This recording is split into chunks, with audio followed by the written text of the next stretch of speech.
ഇന്നത്തെ ധ്യാനത്തിനായിട്ട് എബ്രായ ലേഖനം 12-ാം അധ്യായം 11-ാമത്തെ വാക്യം നമുക്ക് വായിക്കാം. ഏത് ശിക്ഷയും തൽക്കാലം സന്തോഷകരമല്ല, ദുഃഖകരമത്രേ എന്ന് തോന്നും. പിന്നത്തേതിലോ അതിനാൽ അഭ്യാസം വന്നവർക്ക് നീതി എന്ന സമാധാന ഫലം ലഭിക്കും. ദൈവിക ശിക്ഷയുടെ പ്രത്യേകതയാണല്ലോ നാം ധ്യാനിച്ചു വന്നത്. ശിക്ഷ അല്ലെങ്കിൽ ശിക്ഷണം, ഡിസിപ്ലിൻ എന്നേ അർത്ഥമുള്ളൂ. അങ്ങനെ ഇരിക്കുമ്പോൾ തന്നെ ഏത് ശിക്ഷ,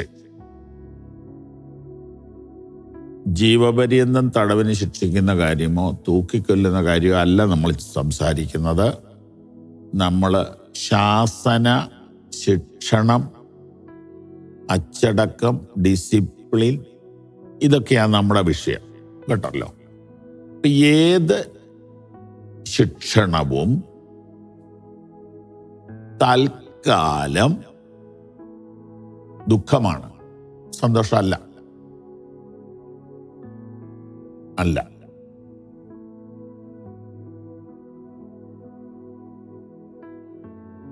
ഇപ്പൊ തന്നെ ക്ഷേത്രങ്ങളിലെ ഉത്സവങ്ങളിലൊക്കെ ഭയങ്കര തലയെടുപ്പോടുകൂടെ നിൽക്കുന്ന ആനകളെ കണ്ടിട്ടില്ലേ? അതിൽ ചില ആനയ്ക്ക് നിൽക്കേണ്ട സ്ഥലത്ത് തന്നെ നിർത്തിയില്ലെങ്കിൽ അവൻ പിണങ്ങും.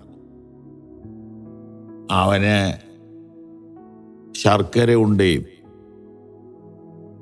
നെയ്ച്ചോറും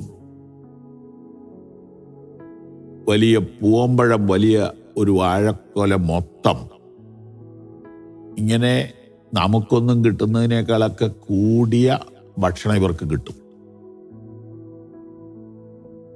ഇനി അവരോട് കാട്ടിപ്പോവാൻ പറഞ്ഞാൽ പോവുമോ? കാട്ടില് വല്ല ചപ്പും കാടും ഒക്കെ ഒടിച്ച് തിന്നാം വല്ലപ്പോഴും. ഒന്നുമില്ലാത്തപ്പോഴോ നാട്ടിലേക്ക് ഇറങ്ങി വന്ന് പാവപ്പെട്ട മനുഷ്യരെ ചവിട്ടിക്കൊല്ലുക, ആൾക്കാർ ബൈക്ക് വെടി വെക്കുക, കല്ലെടുത്തെറിയുക, ഓടിക്കുക. ഇതല്ലേ ഇവരുടെ ജീവിതമാർഗം. പിന്നെ വല്ല കലക്കവെള്ളത്തിൽ പോയി കിടക്കുക. ഇപ്പോൾ സ്പെഷ്യൽ കുളം ഉണ്ടാക്കിയിരിക്കുക കിടന്ന് കുളിക്കാൻ. വലിയ വില കൂടിയ ഭക്ഷണം ഉരുട്ടി വായി വെച്ച് കൊടുക്കാൻ ആൾക്കാർ. പുറത്ത് കയറിയിരുന്ന് ആനന്ദിക്കാനായിട്ട് മനുഷ്യരെ. ഉത്സവത്തിന് വീഡിയോ എടുത്ത് ലോകം മുഴുവൻ കാണുന്നു. എന്താ ഗമ! പക്ഷേ കോടനാട്, കോന്നി എന്ന 2 സ്ഥലങ്ങളിൽ ഇവരെ പരിശീലിപ്പിക്കുന്ന സ്ഥലമുണ്ട്. അവിടെ ചെന്നാൽ സങ്കടം തോന്നും.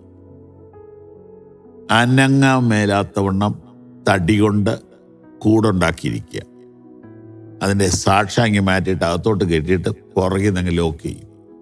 എന്നിട്ട് അവിടെ ഇട്ട് പറഞ്ഞും അടിച്ചും ചട്ടം പഠിപ്പിക്കും.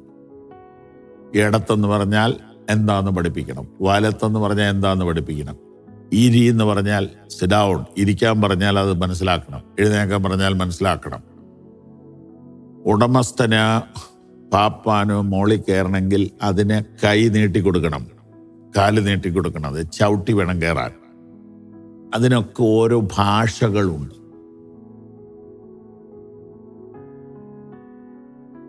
അപ്പോ ഏത് ശിക്ഷയും തൽക്കാലം ദുഃഖകരമത്രേ.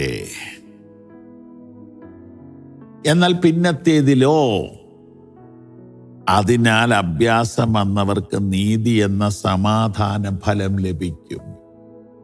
ക്രിസ്തീയ ജീവിതത്തിൽ ഇന്ന് വരെയുള്ള അനുഭവത്തിൽ നിന്ന് പറയാം, കർത്താവ് നമ്മെ ഒരു പുതിയ പാതയിലേക്ക് നയിക്കുമ്പോൾ, ഒന്ന് ഗൈഡ് ചെയ്യുമ്പോൾ, ഒന്ന് റൂട്ട് ചെയ്യുമ്പോൾ, ഒന്ന് കറക്റ്റ് ചെയ്യുമ്പോൾ ചില വിഷമം തോന്നും. ആ വിഷമം സഹിച്ചാൽ പിന്നത്തേതിൽ നീതി എന്ന സമാധാന ഫലം ലഭിക്കും. കഷ്ടങ്ങളും പ്രയാസങ്ങളും നഷ്ടങ്ങളും തോൽവികളും അനുഭവിക്കുന്ന പ്രിയപ്പെട്ടവരെ, ഈ പ്രഭാതത്തിൽ നിങ്ങളുടെ ധൈര്യത്തിന് വേണ്ടി പറയുന്നു, ഇത് താൽക്കാലിക ദുഃഖമാണ്. എന്നാൽ ശാശ്വതമായ സന്തോഷം പുറകെ വരുന്നുണ്ട്. God bless you. ഈ സന്ദേശങ്ങൾ തുടർച്ചയായി നിങ്ങൾക്ക് ലഭിക്കുവാൻ ഞങ്ങളുടെ വാട്സപ്പും ഫേസ്ബുക്കും ഫോളോ ചെയ്യുക.